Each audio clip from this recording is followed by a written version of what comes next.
찬송가 342장입니다. 찬송가 342장으로 함께 찬양 드리겠습니다.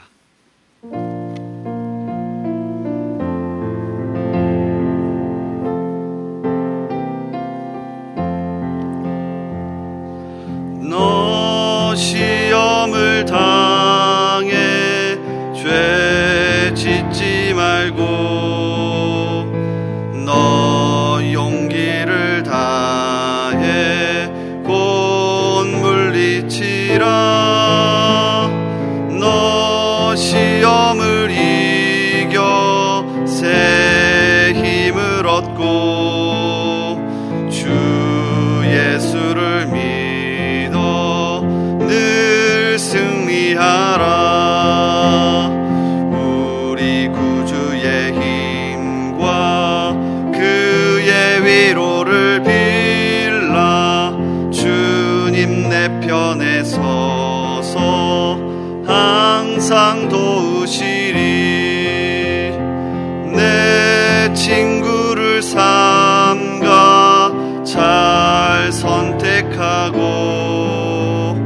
너 언행을 삼가 늘 조심하라.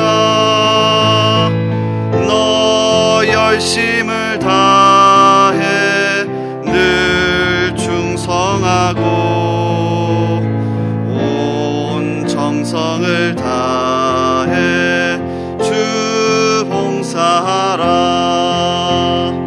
우리 구주의 힘과 그의 위로를 빌라.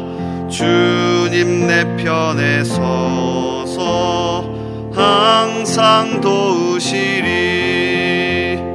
잘 이기는 자는 상 받으리니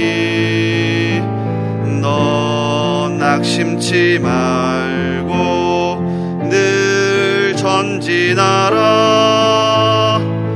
내 구세주 예수 힘 주시리니 주 예수를 믿어 늘 승리하라. 우리 구주의 힘과 그의 위로를 빌라.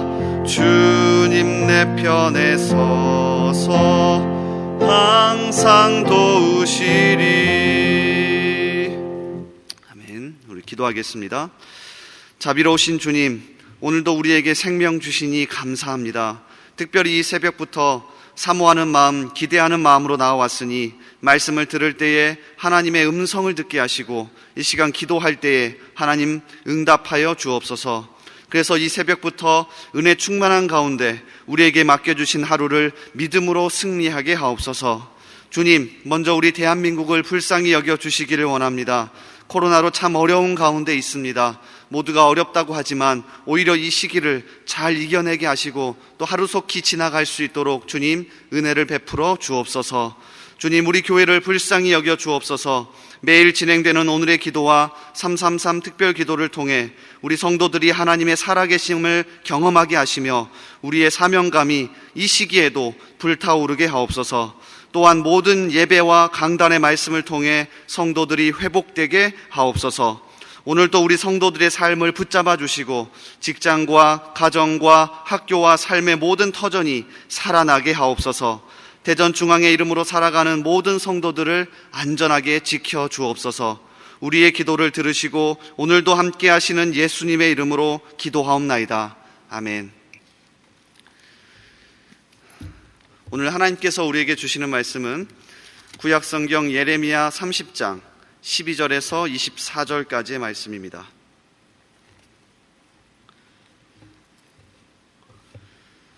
예레미야 30장 12절에서 24절까지의 말씀입니다.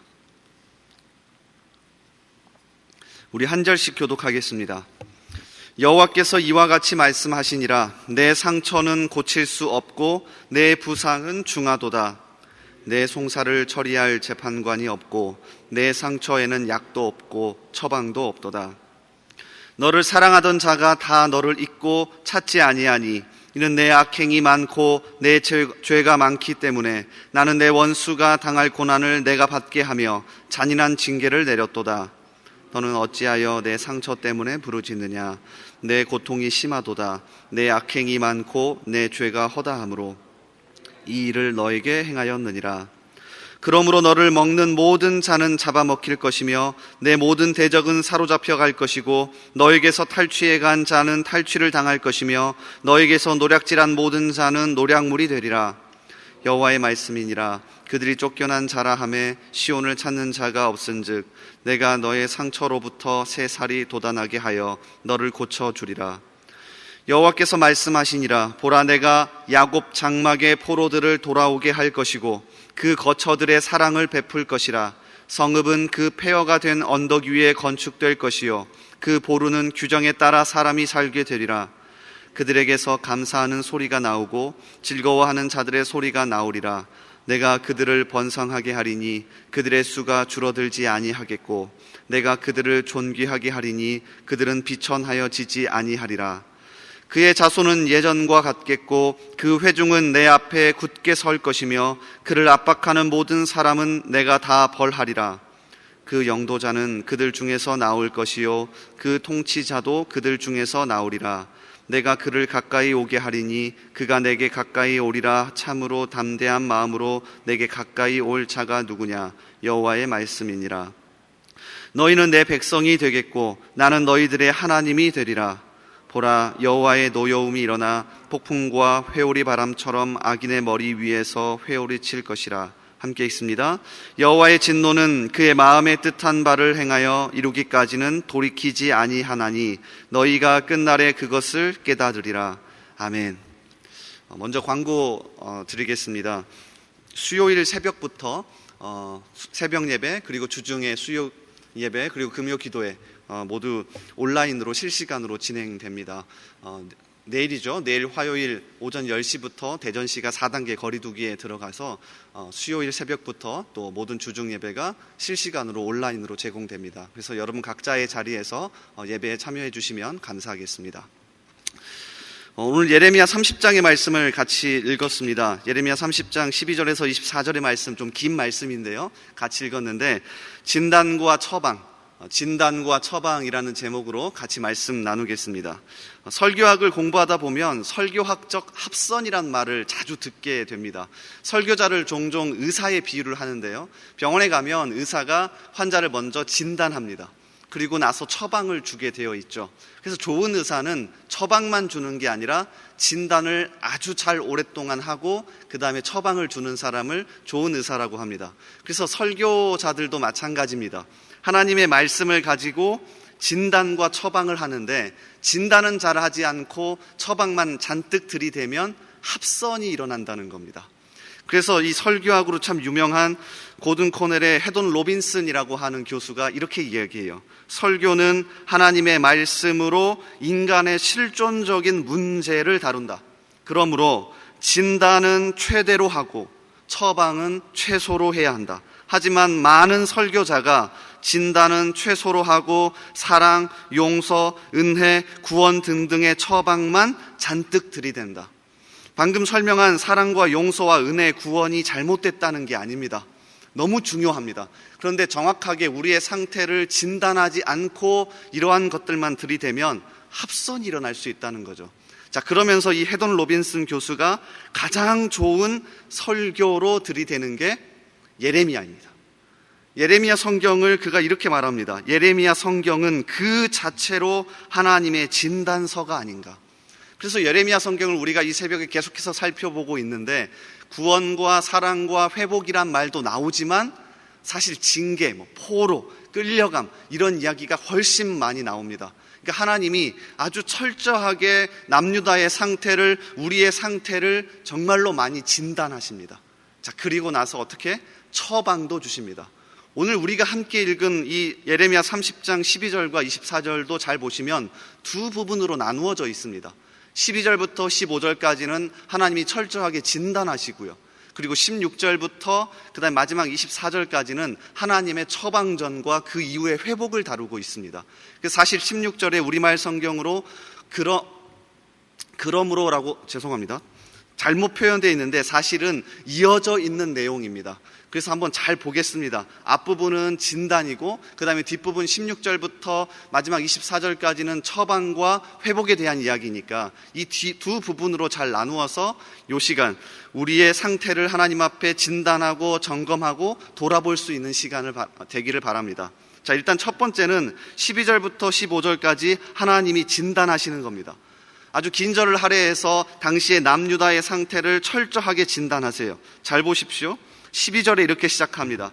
여호와께서 이와 같이 말씀하시니라. 내 상처는 고칠 수 없고 내 부상은 중하도다. 이게 하나님의 첫 번째 진단이었습니다. 너무 상처가 심하고 중해서 고칠 수 없다. 자, 13절도 보십시오. 내 송사를 처리할 재판관이 없고 내 상처에는 약도 없고 처방도 없다. 너 고칠 사람이 없다. 너를 대신 송사를 처리할 재판관도 없고 약도 없고 처방도 없다. 정말 강력한 진단 아닙니까? 자, 이어지는 14절과 15절에서도 그 이유를 강력하게 이렇게 설명하십니다.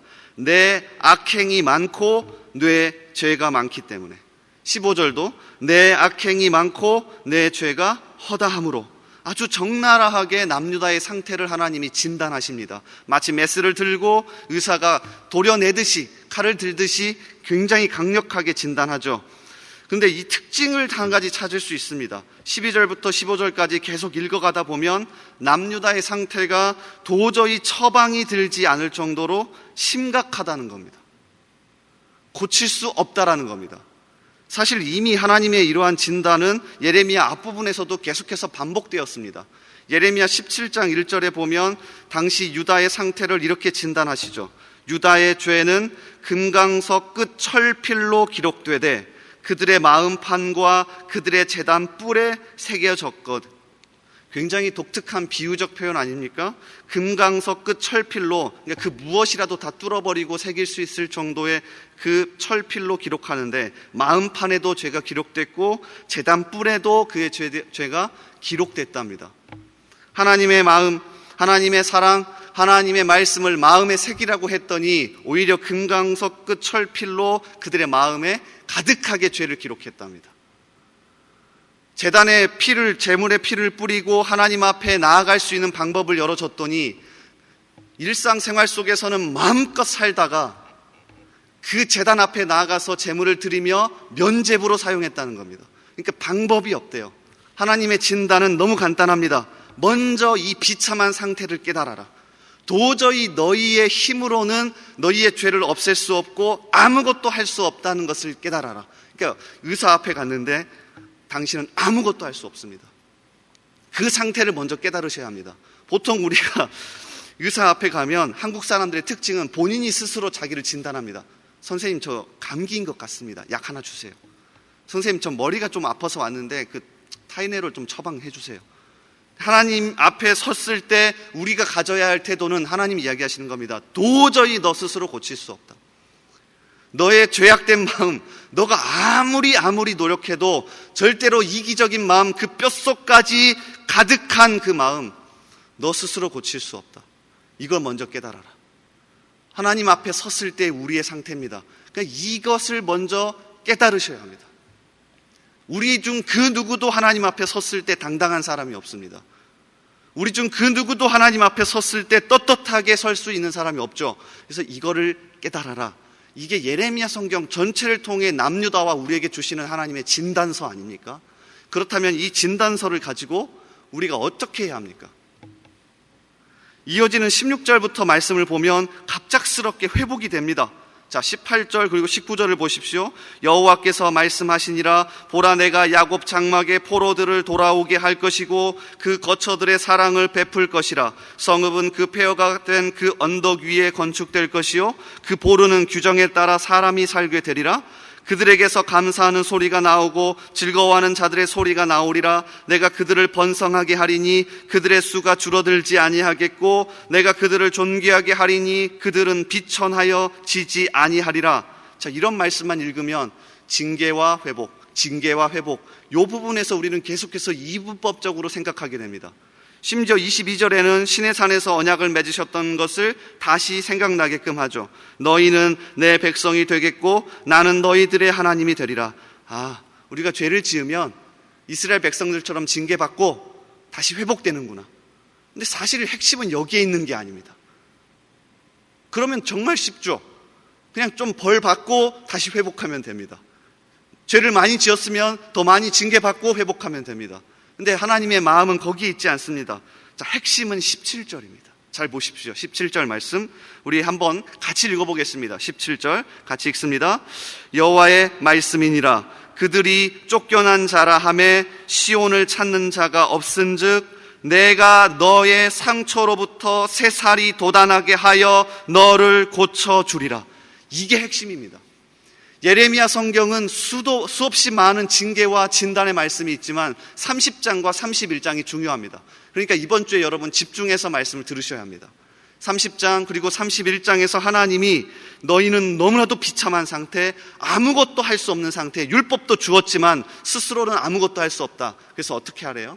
징계를 받으라는 게 목표가 아니라 그냥 너의 비참한 상태를 인정하고 어떻게? 하나님이 우리를 고치시는 것밖에는 방법이 없습니다. 그러니까 우리는 하나님 앞에 매달리고 나아갈 수밖에 없습니다. 심지어 31장에 보면 방법이 없다. 내가 아예 이제는 율법을 주는 게 아니라 너희의 5장 6부에 내 말씀을 새겨야겠다.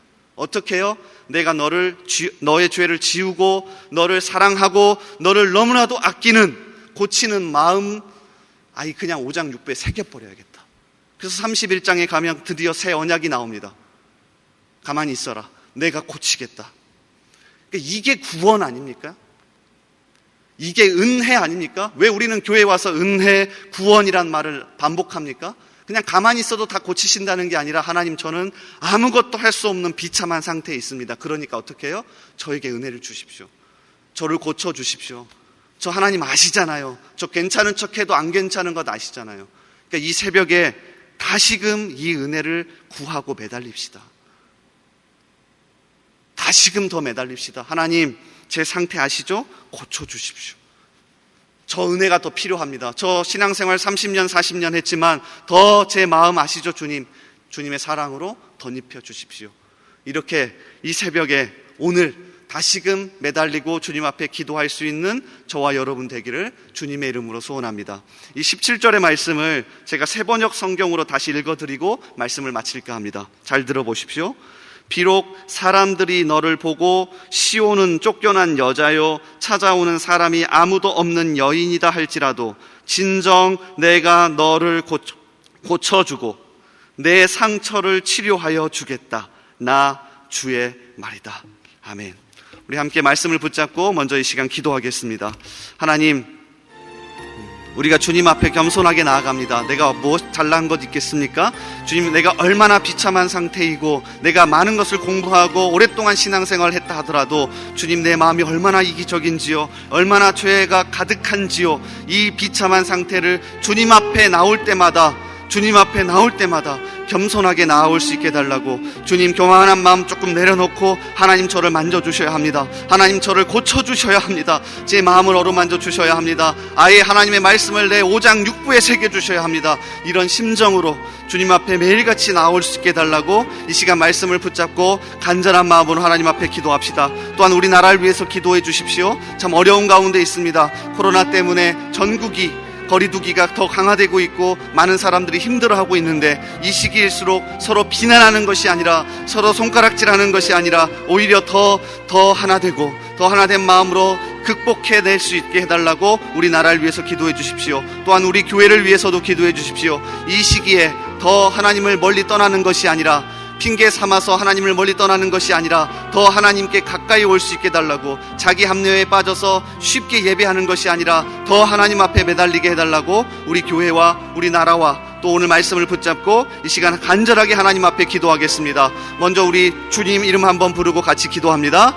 주여 아버지 하나님, 이 시간 간절하게 하나님 앞에 기도하며 나아갑니다. 하나님이 예레미야의 말씀처럼 하나님이 우리를 진단하셨습니다. 정말 정확하게 진단하십니다. 하나님, 우리의 상태를 이 시간 돌아보길 원합니다. 우리가 잘났으면 얼마나 잘났습니까? 주님, 우리가 정말 잘하면 얼마나 잘합니까? 하나님 앞에 설 때마다 내가 얼마나 부족한지, 내가 얼마나 비참한지 도저히 고칠 수 없고 도저히 아무것도 할 수 없다는 사실을 하나님, 우리가 먼저 하나님 앞에 섰을 때 깨달을 수 있게 하여 주시옵소서. 주님, 그래서 우리가 하나님 앞에 나아갈 때마다 하나님이 부어주시는 구원의 은혜, 하나님이 부어주시는 그 고침의 은혜, 하나님이 부어주시는 그 놀라운 회복의 은혜를 매일같이 경험하며 누릴 수 있도록 주여 도와주시옵소서. 아버지, 그래서 말씀을 접할 때마다, 하나님 앞에 기도하며 나아갈 때마다 아버지, 우리가 이 구원의 은혜를 누릴 수 있도록 아버지 하나님 도와주시옵소서. 아버지, 특별히 이 시간 간절히 우리나라와 우리 교회를 위해 기도합니다. 아버지, 우리나라를 불쌍히 여겨 주시옵소서. 아버지, 우리나라를 불쌍히 여겨 주시옵소서. 얼마나 힘든 가운데 있습니까? 우리도 힘들다는 말을 입에 달고 사는데 아버지, 이 입을 입에 달고 누구를 비난하거나 비판하는 말을 입에 달지 않게 하시고 오히려 내려놓게 하시고 아버지, 또 하나 되어 주님 앞에 나아갈 수 있게 하여 주시옵소서. 어떻게 하면 더 이 시기를 잘 극복할 수 있을지 고민하게 하시고 우리 믿는 자들이 먼저 엎드리게 하시며 아버지, 우리 성도들이 이 시기를 핑계 삼아 아버지 쉽게 예배하거나 아버지 쉽게 자기 암란에 빠져서 신앙생활하지 않도록 도와주시옵소서. 오히려 이 시기에 더 가까이 하나님을 찾게 하시고 어떤 방법을 동원해서라도 하나님 앞에 나오는 우리들이 될 수 있도록 아버지 도와주시옵소서. 또 우리 성도들의 생업과 가정을 지켜주시길 원합니다. 각자의 자리에서 살아갈 때에 아버지, 참 어려운 가운데 있지만 오히려 이 시기를 넉넉히 이겨낼 수 있는 힘도 주시고 사람도 허락하여 주시고 길도 열어주셔서 아버지 잘 이겨낼 수 있도록 아버지 하나님께서 인도하시고 붙잡아 주시옵소서. 아버지, 이끌어 주시옵소서. 도와주시옵소서. 아버지, 도와여 주시옵소서. 함께해 주시옵소서. 우리 계속해서 기도합니다. 매주 월요일은 특별히 성도들의 가정과 지역사회를 위해 기도하는 날입니다. 이 시간 기도하실 때 이번 한 주간도 모든 성도들의 가정이 하나 되고 자녀들이 형통하여 영육간 강건하도록 성도들의 생업과 사업장마다 하늘 문을 여시고 복 내려 주시도록 성도들이 서는 곳마다 예수님의 향기를 나타내어 지역사회가 복을 받도록, 그리고 계속해서 담임 목사님을 위해 기도해 주시고 함께 동역하시는 장로님들과 교육자들이 사랑으로 하나 되어 온 교회가 성령으로 충만한 가운데 부흥의 역사를 이루게 해달라고 성도의 가정과 지역사회를 위해 합심으로 기도하신 후에 자유롭게 기도하시면 되겠습니다. 이 시간 기도하실 때 먼저 저를 따라해 주시기 바랍니다. 주여, 문을 열어 주옵소서. 문을 열어 주옵소서. 주여, 문을 열어 주옵소서. 주여, 문을 열어 주옵소서. 주여 한번 부르고 계속해서 기도하겠습니다. 주여. 아버지 하나님, 이 시간 우리의 문을 열어 주시옵소서. 아버지 하나님, 이번 한 주간의 문을 열어 주시옵소서. 우리 성도들의 가정과